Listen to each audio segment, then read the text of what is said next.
അവിടെ ചെന്നപ്പോഴാണ് മനസ്സിലായത് ഞങ്ങൾ ചതിക്കപ്പെടുകയായിരുന്നു എന്ന്.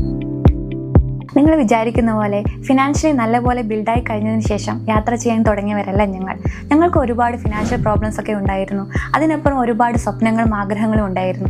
കുറേ സ്ഥലങ്ങൾ കാണണം, അവിടുത്തെ ആളുകളെ മീറ്റ് ചെയ്യണം, അവരുമായിട്ട് മിങ്കിൾ ചെയ്യണം, അവിടുത്തെ ഫുഡൊക്കെ ടേസ്റ്റ് ചെയ്യണം, അതുപോലെ തന്നെ അവിടുത്തെ കാര്യങ്ങളൊക്കെ എക്സ്പ്ലോർ ചെയ്യണം. അങ്ങനെയൊക്കെ കരുതിയിട്ടാണ് ഞങ്ങൾ ഓരോ യാത്രയും ആരംഭിച്ചിരുന്നത്. ആദ്യമൊക്കെ നമ്മൾ ചെറിയ ചെറിയ സ്ഥലങ്ങളിലൊക്കെ പോയിരുന്നു. എന്നിരുന്നാലും ഞങ്ങൾ ബക്കറ്റ് ലിസ്റ്റിൽ ഒന്നായിരുന്നു മിനിമം ഒരു രാജ്യമെങ്കിലും കാണുക എന്നുള്ളത്.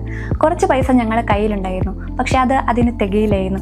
പിന്നെ മാർഗമല്ല ലക്ഷ്യമാണ് പ്രധാനമെന്ന് മനസ്സിൽ ഉറച്ചു വിശ്വസിച്ച് കുറച്ച് കടങ്ങളൊക്കെ വാങ്ങിയിട്ട് ഞങ്ങൾ ഫസ്റ്റ് ട്രിപ്പ് അങ്ങ് ആരംഭിച്ചു. ഈ കടം വാങ്ങി ട്രിപ്പ് പോയതിന് ചെറിയ റിഗ്രറ്റ് എനിക്കുണ്ടായിരുന്നു. എന്നിരുന്നാൽ പോലും അവിടെ ചെന്നപ്പോൾ അതാകെ മാറി. മൈൻഡൊക്കെ ഒരു കൂളായതുപോലെ തോന്നി എനിക്ക്. ഇനി ഒരു 10 വട്ടം കടം വാങ്ങിയിട്ടാണെങ്കിലും ഞാൻ യാത്ര ചെയ്യുക തന്നെ ചെയ്യും. സീരിയസ്ലി നമ്മൾ ഇത്രയും നാൾ ചതിക്കപ്പെടുകയായിരുന്നു. നമ്മൾ ഈ കാണുന്ന ലോകത്തിന് വേറൊരു സൈഡ് കൂടെയുണ്ട്.